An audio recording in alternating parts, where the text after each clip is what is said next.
Imagine waking up in the silence of dawn with a feeling you can't explain. It's not fear, it's not anxiety. It's as if something bigger is calling. But you don't know what. That's how it started for Abraham.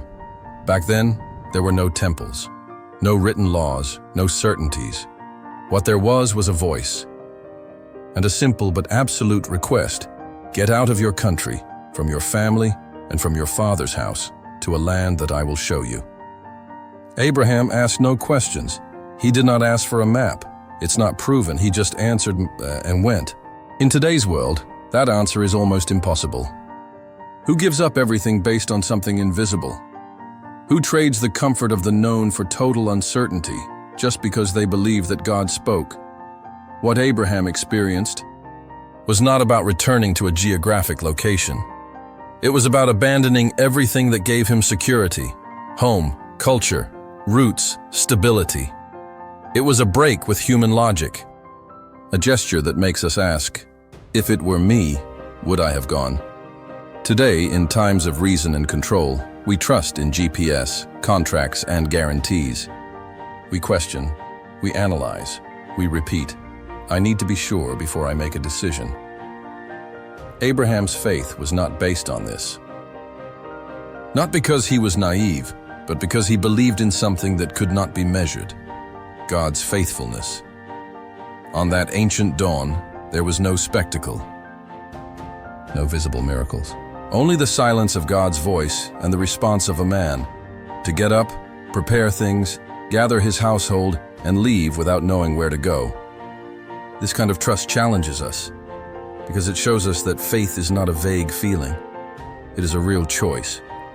It is saying yes when everything around us says it doesn't make sense. Abraham didn't know the end of the story. He didn't have the Bible open in front of him showing that everything would work out. He only had the truth that if God spoke, then the path was right, even if the ground was unknown. Today, when we talk about faith, we usually refer to answered prayers, achievements, and moments of comfort. But Abraham's faith began before that. It began when nothing had happened yet. Is that kind of faith still possible? Can we get out of where we are with no guarantees, just some invisible direction? Many say, if God showed me, clearly I would obey. But what if he already spoke, but you didn't listen? The story of Abraham is not a memory from a time long ago. It is a silent question asked of each of us. Would you trust like that? And the most disconcerting thing is that even though he obeyed, Abraham didn't receive everything immediately. There was no instant reward, just the road. Oh, the wind. Oh, the silence. And the feeling that he was exactly where he was supposed to be. What does this teach us about what it really means to trust? Abraham continued. He walked through deserts, endured cold nights and scorching days, passed through unknown territories. Each step reminded him he had said yes to something he didn't fully understand. And for a long time, nothing happened. No grand revelation, no visible blessing. Just waiting. Today, we are used to quick answers. A message sent needs an immediate reply.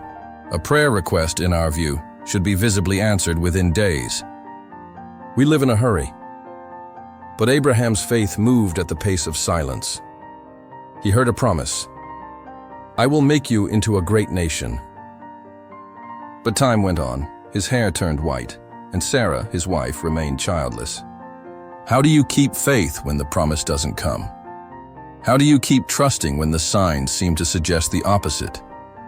This part of the story disturbs us. It challenges the popular belief that if we do everything right, blessings will come quickly. But Abraham received nothing immediately. He had to carry the promise within him, like a flame that must be protected from the wind, small but alive. Today, many would give up at this point. We'd say, maybe I misunderstood. Or, if it were really from God, it would have happened by now. But Abraham didn't quit. He stumbled, yes. He tried to take matters into his own hands, yet he never let go of what God had said. And that shows us something vital. Faith isn't the absence of doubt. It's choosing to continue, even with doubt beside you. He tried to bring the promise to life through human means. Ishmael was born from that attempt, but still God spoke to him again and repeated the promise. This reveals something profound. God doesn't turn away from those who fail while trying to get it right. He keeps speaking to those who still believe, even if they stumble. The delay wasn't punishment. It was preparation. Abraham was being shaped, learning to trust not just in the promise, but in the one who made it. Because real faith can't be focused solely on the result. It must rest in the source. How often do we give up because we link faith with fast outcomes? What if God, like with Abraham, is teaching us to trust even when everything seems still? Transforming faith is not born from speed, but from endurance. From getting up each day without seeing. From believing even when logic no longer holds. Abraham kept walking, pitching tents, worshiping, building altars. He had no fixed home, no visible answers, but he had a living promise. And that was enough to keep going. Time went by. At last, the promise began to unfold. The child was born. Sarah laughed. Abraham wept. Isaac grew. And for a while, everything finally seemed to make sense. What had been long awaited, watered by tears, faith, and patience, was now there, alive, present, real. And it was exactly at this point that the hardest request came. Take your son, your only son, whom you love, and offer him as a burnt offering. There's no emotional preparation for a command like this. No modern theology makes it easier to accept. From a human point of view, it seems absurd, a contradiction. The same God who promised Isaac now asks for his life, not figuratively, but literally, with fire, with knife, on an altar. What would you do? Today we'd say this can't be right, that God wouldn't ask such a thing, that it's irrational, unloving, doesn't align with the image of a caring God. And maybe that's exactly why this story still echoes so deeply. It exposes the fine line between trusting and controlling. Abraham doesn't argue. He doesn't resist. He simply obeys. That doesn't mean he didn't feel pain. It wasn't easy. But he did it. His faith wasn't blind. It was informed. He knew God enough to believe that if such a great request was being made, something greater was behind it. And here lies a crucial detail. Abraham believed God could bring Isaac back, even if he died. That's not speculation. Hebrews 11 confirms it. In other words, his faith wasn't just in the miracle, it was in the character of the one who gave the promise. In today's world, faith often stretches only to the edge of comfort. If something threatens what we love most, we pull back. Modern faith often comes with clauses. I believe, as long as I don't have to lose anything. But Abraham showed something different. He climbed the mountain carrying the son he loved and the fire in his hands. And while Isaac asked about the lamb, he simply replied, God will provide. That sentence holds the very core of faith, walking without seeing, yet trusting that at the right time, something will be revealed. Mount Moriah still exists, metaphorically, in the life of every believer. Sooner or later, we are all asked to ascend, carrying what we love. And when that moment comes, the question will be the same. Do you trust enough to surrender? Abraham rose early. He split the wood, saddled the donkey, called 2 servants. Isaac went along. 3 days of travel, 3 days with a quiet heart, 3 days thinking about something he couldn't say out loud. It's hard to imagine what went through Abraham's mind during that journey. Every step toward the mountain was a step toward something impossible. Yet he kept walking. And the silence in this case wasn't weakness, it was reverence. On the 3rd day, he saw the mountain from afar. He told the servants to stay behind. The boy and I will go over there. We will worship, and we will return. That statement was more than a logistical plan. It was a declaration of faith. Abraham didn't say, I will return alone. He said, we will return. At no point did he know exactly what would happen. But even so, he expected deliverance. Faith here was no longer an abstract idea. It was a daily decision. More than that, it was a quiet trust in God's action. Isaac carried the wood. Abraham carried the fire and the knife. When the son asked about the lamb, the answer was brief, but enough. God will provide. That response is one of the deepest in the Bible, because it doesn't explain, it doesn't give details, but it places everything in God's hands. It's the kind of answer faith offers when understanding is out of reach.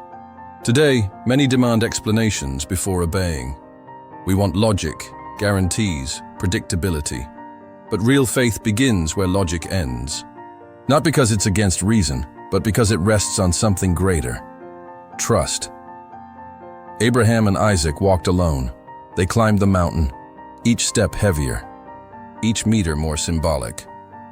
There was no music, no voice from heaven, no visible confirmation. Just silence, the silence of testing, the silence of faith being refined. And there, in that rocky and windy place, Abraham began building the altar. It wasn't just any altar. It was the hardest altar of his life. Not because of the physical effort, but because he was about to place what he loved most. It wasn't just a son. It was the fulfillment of a promise. It was everything he had waited for. The altar of obedience is always where we place what we're afraid to lose. Abraham tied Isaac, placed him on the wood, lifted the knife, and in that moment, when everything seemed decided, a voice broke the silence. Abraham, do not lay a hand on the boy. The test had reached its limit. The faith had been proven. Heaven finally spoke. The knife halted in midair. Time seemed to freeze. And then the voice came, clear, steady, unmistakable. Now I know that you fear God, because you have not withheld from me your son, your only son.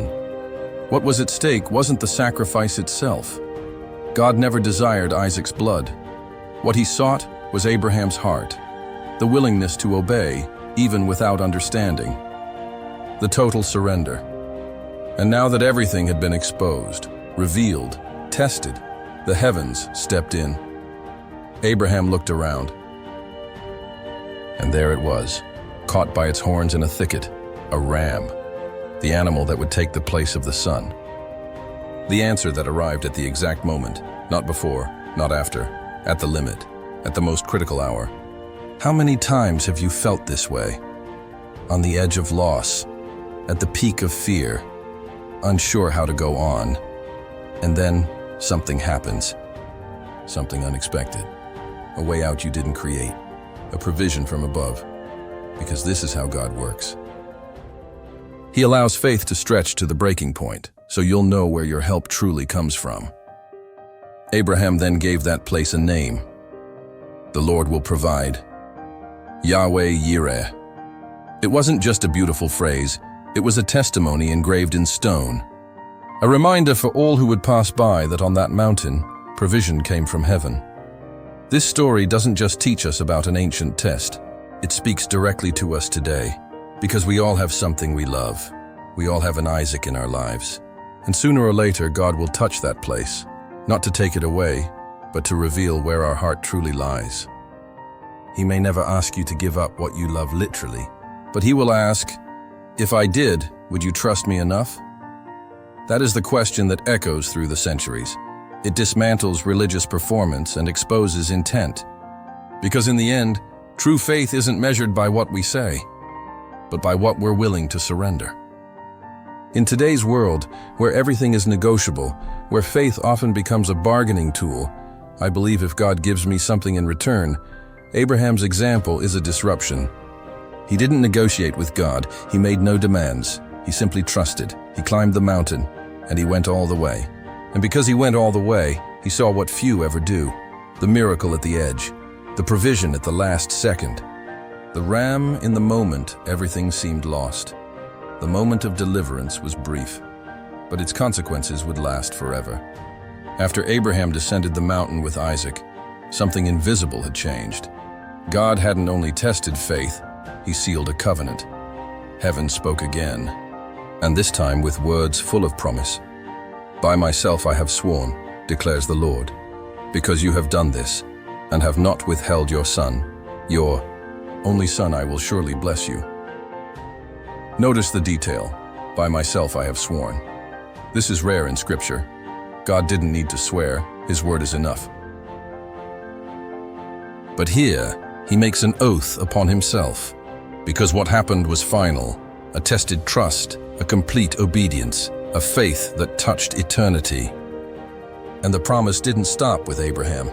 It reached his sons, his grandsons, the nations.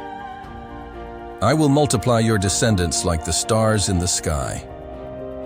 Stars, countless. Distant, yet always visible.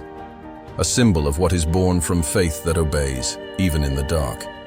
Many today want promises without sacrifice, blessings without surrender, answers without trials.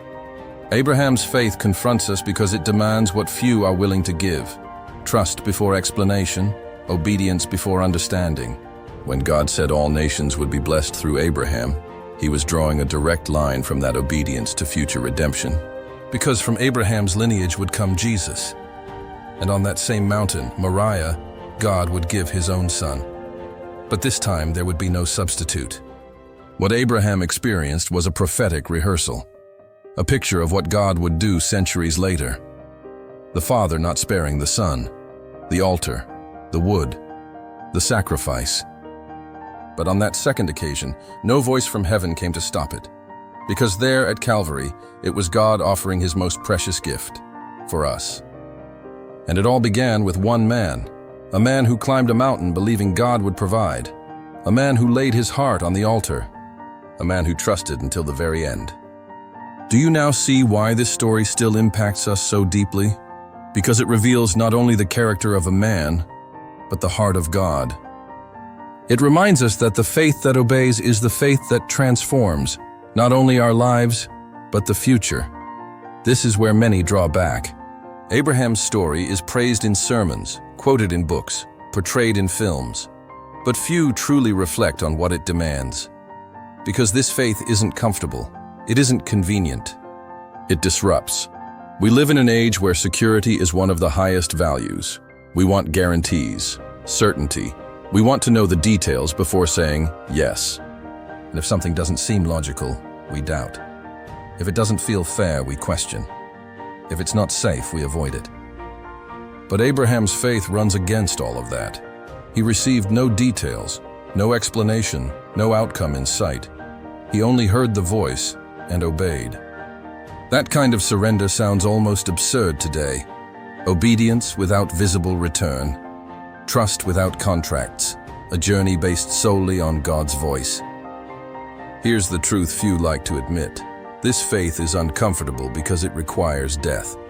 Not physical death, but something deeper, the death of control, the end of autonomy, the surrender of the reins. It's placing the self on the altar. That's why many reject this kind of faith, not because it's irrational, but because it's radical. Because it takes us out of the center. Because it forces us to trust a God who doesn't always explain, but is always present. And you? Are you ready for that kind of faith? Think carefully. Faith today is often used as a tool to get something, believe to receive, have faith to obtain. But with Abraham, faith began when he was willing to lose. It was in the letting go, the surrender, the sacrifice, that he encountered the miracle. This is the inversion few desire, trusting when there's no promise of immediate gain. Climbing the mountain without understanding, loving God more than the promise. Saying yes, even when everything inside you screams no. Abraham wasn't special because he had faith. He was special because he didn't negotiate his obedience. And that's what God still seeks today. People willing to say, Lord, even if I don't understand, I trust. Close your eyes for a moment.